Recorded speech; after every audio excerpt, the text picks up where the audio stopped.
अब आपको सीधा ले चलते हैं कांग्रेस के प्रेस वार्ता में, जहां राधाकृष्ण किशोर संबोधित कर रहे हैं। पार्टी का तर्क है और बड़ा ही मजबूत तर्क और आधार भी। भाजपा यदि चाहती तो 10 अगस्त 2026 को ही विधानसभा सत्र के दौरान छात्रों की मांग पर सार्थक निर्णय हो जाता, लेकिन भाजपा ने ऐसा कभी भी इच्छा जाहिर नहीं की और उनके कृत्य से भी ये प्रमाणित होता है। भाजपा ने ही कार्य मंत्रणा समिति की बैठक में यह प्रस्ताव दिया था कि वो छात्रों की समस्या और किसानों के संदर्भ में सुखाड़ की समस्या को लेकर अनुपूरक बजट के ऊपर स्पेशल डिबेट चाहते, विशेष वार्ता करना चाहते। कार्य मंत्रणा समिति में ये तय हो गया था कि ठीक है, आप करिए, सरकार तैयार है।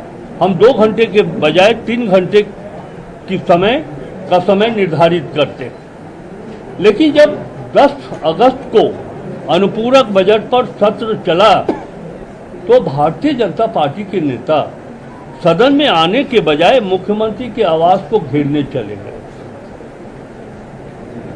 हम लोग अच्छी तरह से जानते हैं, क्योंकि हम लोग सरकार में शामिल हैं, मुख्यमंत्री जी की एकदम प्रबल इच्छा थी कि सही और तथ्यात्मक बात विपक्ष के द्वारा और सत्ता पक्ष के द्वारा उठेगा और वहीं एक सम्यक निर्णय, एक उचित निर्णय छात्रों के हित में कर लिया जाएगा। लेकिन उस वाद विवाद में भारतीय जनता पार्टी ने एक रणनीति के तहत विधानसभा सत्र का बहिष्कार किया ताकि ये आंदोलन समाप्त नहीं हो और वो अपनी राजनीति की रोटी सेक सके।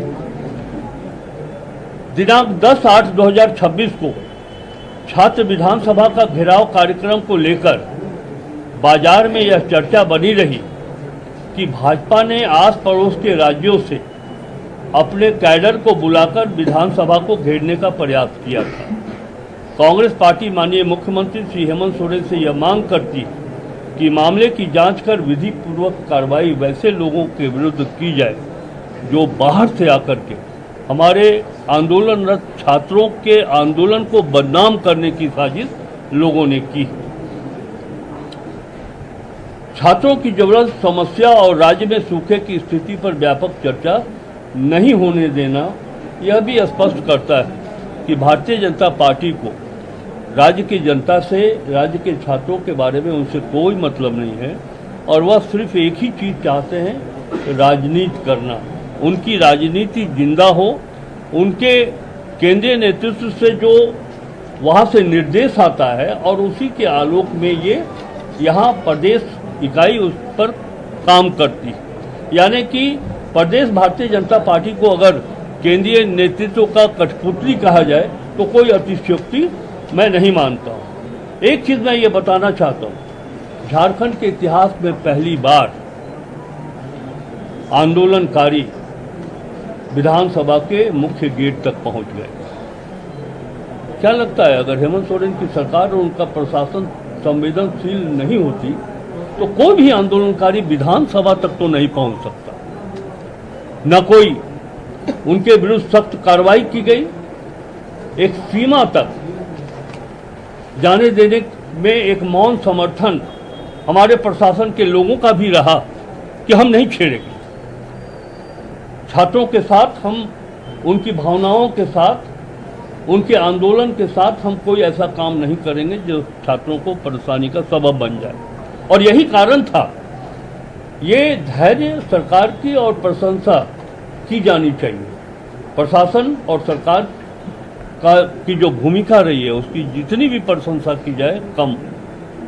लेकिन ये भारतीय जनता पार्टी नहीं चाहते थे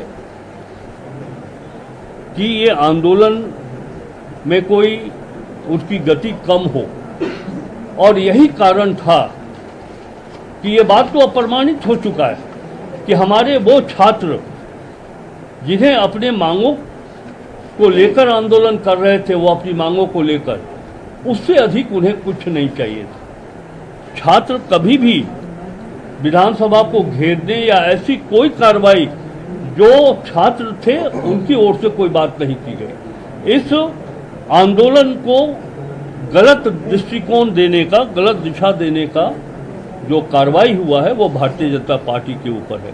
इसलिए हम सभी कांग्रेस के जितने मिनिस्टर्स हैं, कांग्रेस पार्टी और सरकार, हम सभी भारतीय जनता पार्टी की इस सोच और संसदीय व्यवस्था को कमजोर करने की जो साजिश है भारतीय जनता पार्टी को, उनको कोई भरोसा नहीं है भारत के संविधान के ऊपर।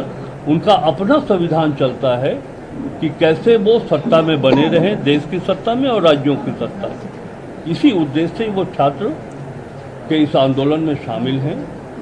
इतनी बात आप सबों को कहनी थी। बाकी हमारे सभी ऑनरेबल मिनिस्टर्स बोलेंगे। दीपिका जी, आप ही बताइए, आप उस कमेटी में भी आप शामिल हैं। कोई सवाल जवाब होगा तो आंसर करेंगे। आप कुछ बोल दीजिए। आप बोल दीजिए, सवाल जवाब होगा उसके बाद। देखिए, जो घटनाक्रम चल रहा है उससे हम सब काफ़ी आहत हैं और भारतीय जनता पार्टी की जो नाकाम साजिश है इसका दिन ब दिन उजागर